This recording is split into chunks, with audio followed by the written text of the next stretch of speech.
Welcome back, all my fight fans. Today I'm going to be giving you guys my predictions for UFC 316 coming up on June 7th, this Saturday, in Newark, New Jersey. I'm incredibly excited for this fight card. It's a rematch from 10 fight cards ago.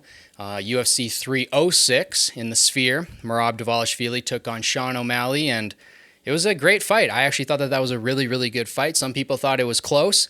I thought Merab took it 4 rounds to 1 at least. We'll talk about that fight in a second. As always, I will go through the early prelims. I'll go through the prelims and then the main card. And if you guys want to skip around, there will be timestamps down below in the description. Although, I will say, a lot of fans are saying that this card is weak on paper. There's a lot of sneaky good fights on this card, and I can't wait to break down them for you guys today. If you guys like this video, don't forget to like, subscribe, share with your friends to help boost this channel and the algorithm. And with that all out of the way, let's get into the early prelims. So kicking us off with the first fight of the night, we have a lightweight bout between Quinlan Skullkilled and Yanal Ashmuz. And despite both of these guys being 8-1 in their records, we've seen more out of Quinlan. So he's coming in at a minus 485 favorite, a huge favorite on this fight card, and I'm going to take him to win. I'm going to take him to win by KO, and I'm going to go with round 2 because I think it'll take a while for these guys to figure each other out. They both have pretty good records, but from what I've seen from Quinlan, he's much more aggressive, much more violent, and I think he's more capable of finding the finish. So I'm going to take him by second round KO in this one. Moving on, we have a featherweight bout between Jitka Sarig versus Yusang Yo. And he's from Korea. He doesn't have an image on the UFC website yet, so I'm assuming he's a new fighter. I haven't seen him fight before, but he's 8-0, so he's undefeated. The other guy, Jitka, he is a featherweight fighter who is 14-4, 9 wins by knockout, 4 by submission, 8 of which come in the first round. So he has a lot more experience. He has more knockouts than the other guy has fights. So I'm probably going to take him to win, although I'm incredibly excited to see who this Yo kid is and if he's a new prospect out of South Korea. There's no odds on this fight on the UFC website, but I'm excited to see this fight play out because they're two fighters who I'm kind of unfamiliar with.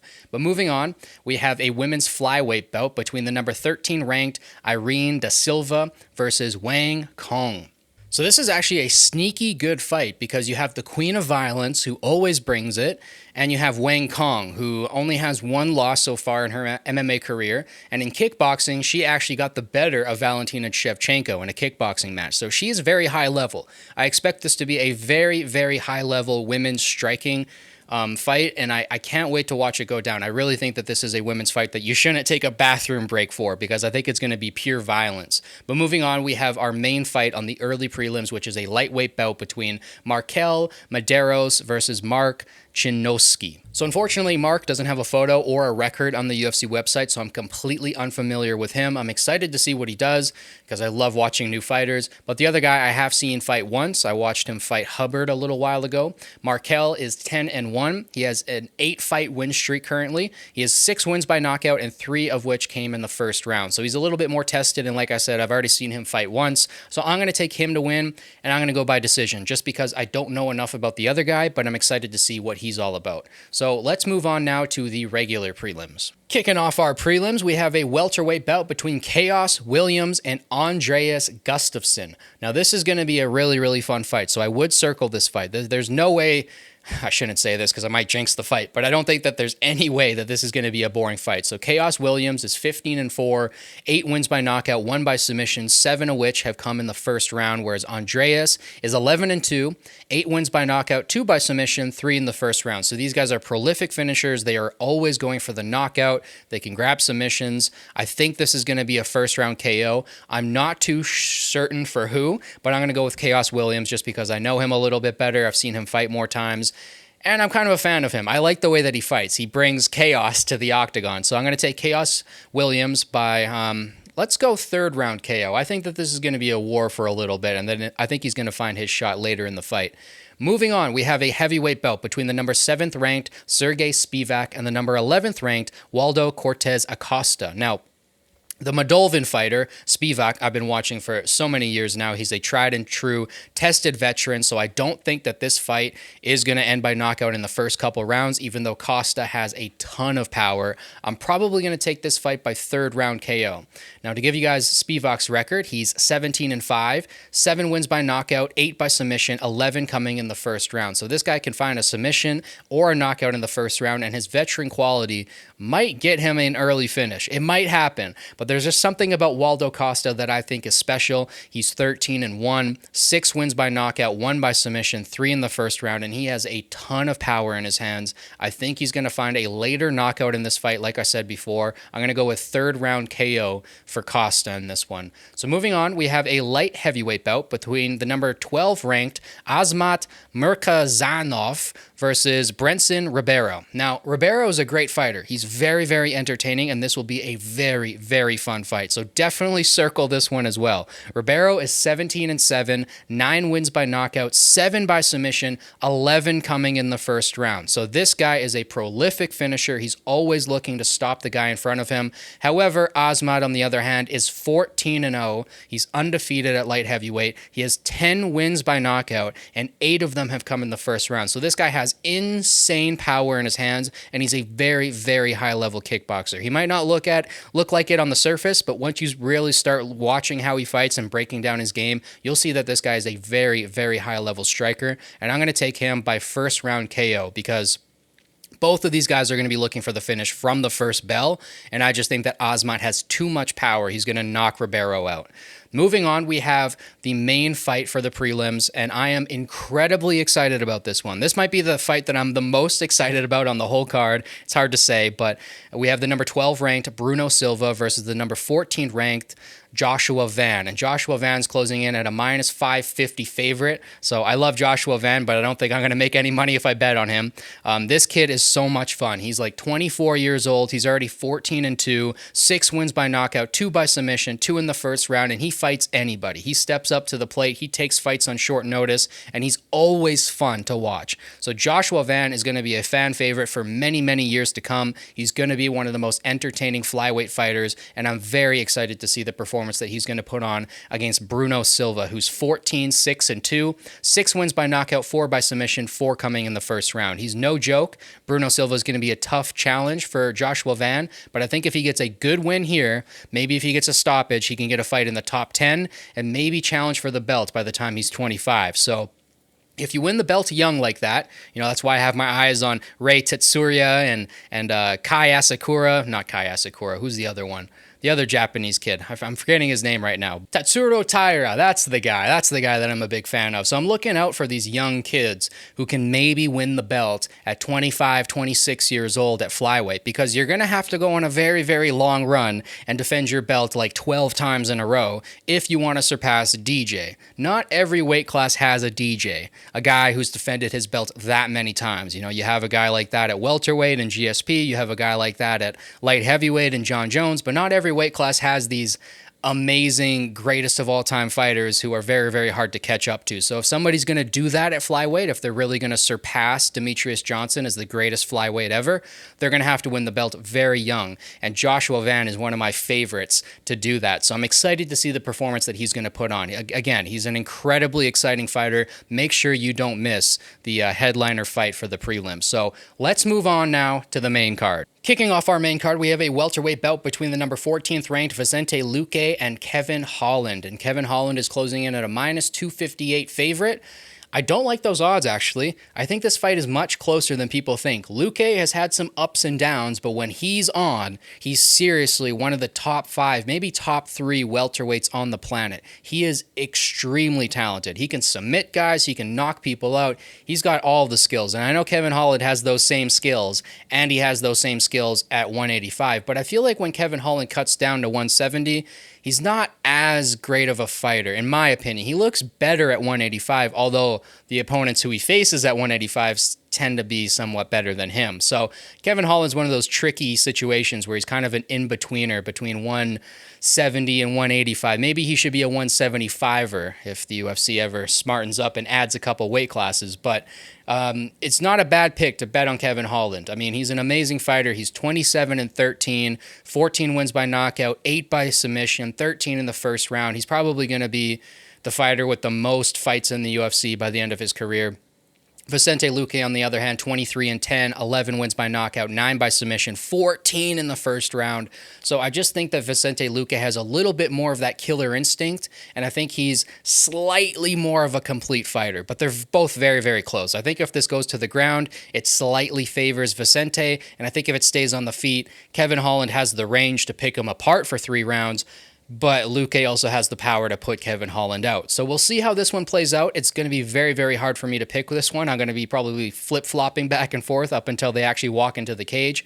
But for now, I'm going to take Luque by decision. I think this is going to be a very close fight, and I just hope that it's a good one. I hope it's one of the fight of the nights.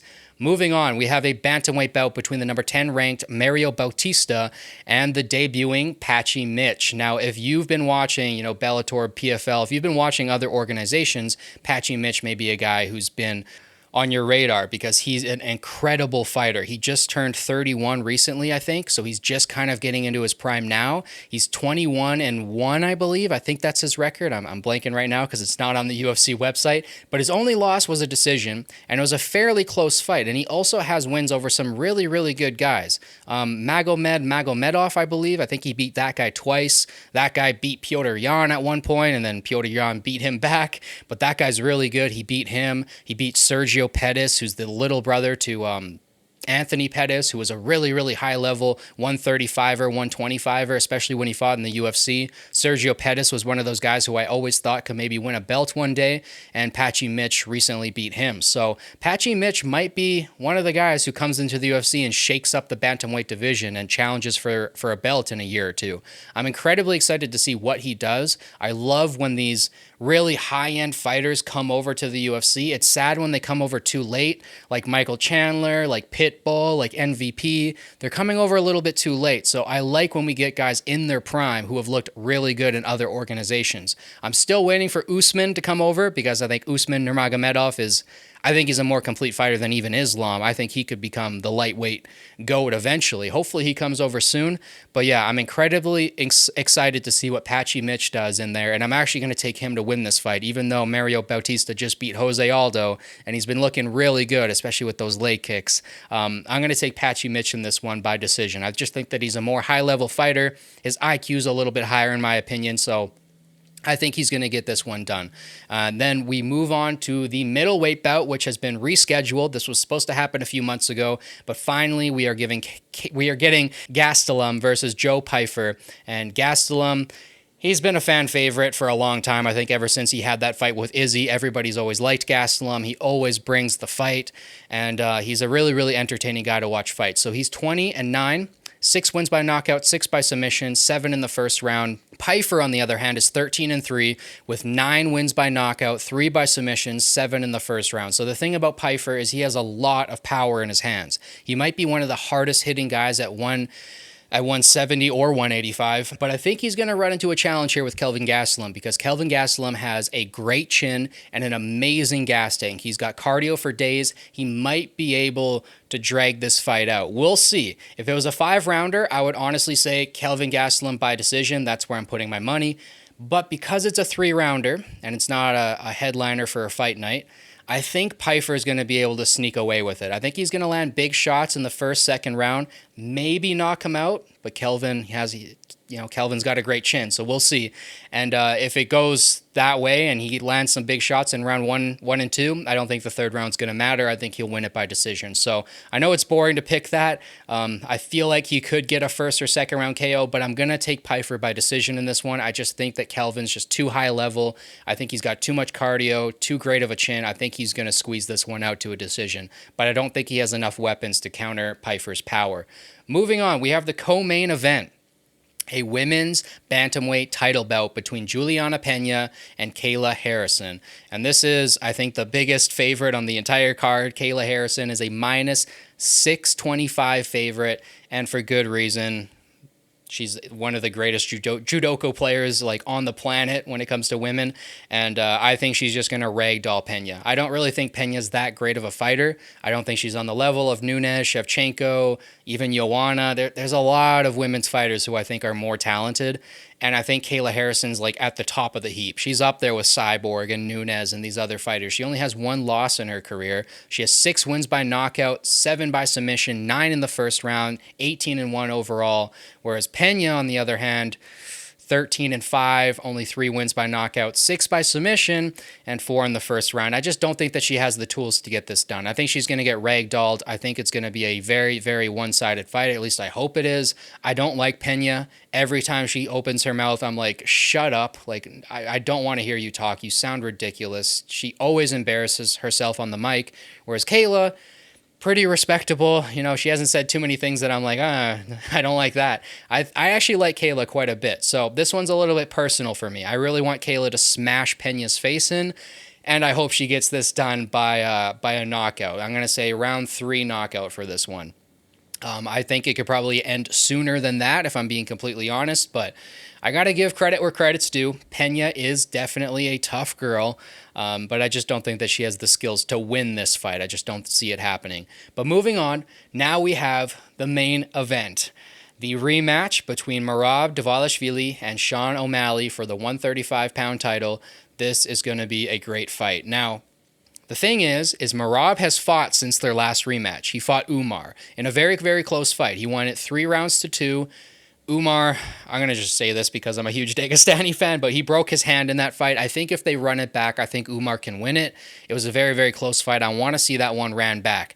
Honestly, I would have rather seen that rematch right away rather than this one because this fight wasn't nearly as close in my opinion, but I know Umar has to heal his hand, maybe get another win in the meantime. There's also other guys waiting for the belt, right? Peter Yan's working his way back to it. But we have this fight for now. And honestly, if I'm being completely honest, I didn't think the first fight was close at all. I know some people thought that Sean had his moments and he was tagging Merab at some points, but if you really rewatch that fight, all the pressure came from Merab, all the takedowns came from Merab, all the big punches came from Merab, all the big kicks came from Merab. It was really Merab the whole night. And it's just because Sean's bigger, lengthier, and can run away a little bit. He can create a little bit of space. Where Merab didn't have the dominant performance where he might have had. But I think in this fight, he's going to improve. I think he's going to be even better in this fight. I think with the whole sphere and all that stuff not being there, he's going to be a little bit more focused too. You know, fighting in the sphere was probably a pretty big thing. I think that probably took away a little bit from fighters' focus, seeing that huge screen behind you. But I just think Merab's going to have an even better performance. Whereas Sean, yes, he did come back against Vera and improved quite a bit in the second fight against Vera. So that's the one rematch we've seen from Sean, but I don't see Sean having the tools to really beat Merab. He's not going to stop the takedowns. The wrestling levels are just too far apart. He's not going to be able to stop the volume or the cardio. Sean, you know, it's not that he has bad cardio. It's just he doesn't have volume like Merab. He can't punch all day. He's going to have to go up there and jab Merab in the face like 50, 100 times each round if he even wants to start getting anything going for himself. He can't just sit back and look for one counter shot and look to knock Merab out. It's not going to happen. Merab also has a really good chin. So you can't look for a one-shot KO against a guy with a good chin and a gas tank where he's just going to drown you if all you're looking for is that one big shot. And you can gas yourself out if you're looking for one big shot and you're swinging hard on every single punch, right? So I think the odds makers have this right. Minus 325 for Merab. I think if you're being safe, you should bet on Merab. Now, can Sean get this done? Of course. Sean can knock out anybody on the planet, I think. When you're 5'11 at 135 and you have that kind of power and that kind of pop behind your punches and that perfect technique with his right cross, I think that he can knock out anybody really in the division. So he has a chance, but just all of the chips are on Merab's side. He beats him everywhere else besides the one-shot KO power. So one thing that I will say about Sean, you know how people say the term weight bully all the time? Like, Islam's a weight bully. He's way bigger than all these 155ers. I understand that term, but I think that there's another term that plays an even bigger factor sometimes, and that's a height bully. There are sometimes fighters who stay in a weight class where they shouldn't be in, and they have a ridiculous reach advantage that does kind of bully other fighters. Sean O'Malley would be one example of that. Maybe Joel Alvarez would be another example, although he just moved up a weight class. I think he just went up to 170, so that's good, but Izzy's another one. I always felt like Israel Adesanya at 185 was just a height bully because he was 6'4", and nobody else was even close to him in height. He had a reach on absolutely everybody, and I feel like that's why he was beating people up really bad at 185, and then as soon as he went to 205, where guys were the same height as him, he started to get pieced up, right, by John, and Pereira's kind of a natural 205er, and he knocked out Izzy, so I feel like there is such a thing as a height bully, and I feel like Sean can be that at times, and I feel like as he gets older, as he moves into his 30s, he should probably look to move up to 145, fill out a little bit more, build your strength and conditioning, and just go hard at 145, because I think that Sean could be a better fighter if he wasn't cutting so much weight to get all the way down to 135 as a 5'11 man. So I don't know why I threw that in there, but it's just something I've been thinking about when it comes to Sean O'Malley. But that's my pick. I'm going to take Merab again by decision. I know that that's super boring, but I don't see Merab really as a finisher. It's not to say that I think he's a boring fighter. I think that you can be a decision guy and still be very entertaining. Mosfar Iluev would be an example of that. He's very, very entertaining. His fight with Aljo was fantastic, but he usually goes to decision because he doesn't really have that KO power. He's not really looking for the submission. He's looking to dominate you, and that's what Merab does. Now, you can be a dominant fighter and go to decisions and be extremely boring, like Bilal, right? Bilal is just so boring. He never knocks anybody down. He doesn't do anything cool.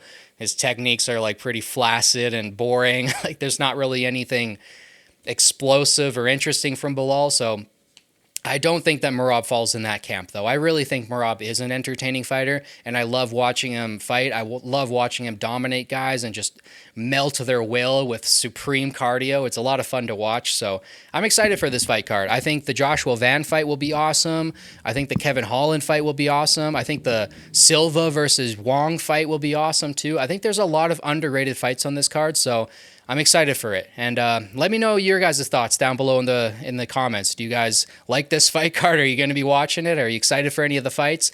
Give me your guys' predictions if you guys want to drop them down below. Don't forget to like, subscribe, share with your friends to help boost this channel and the algorithm. Thank you guys so much for watching. As always, it means the absolute world to me.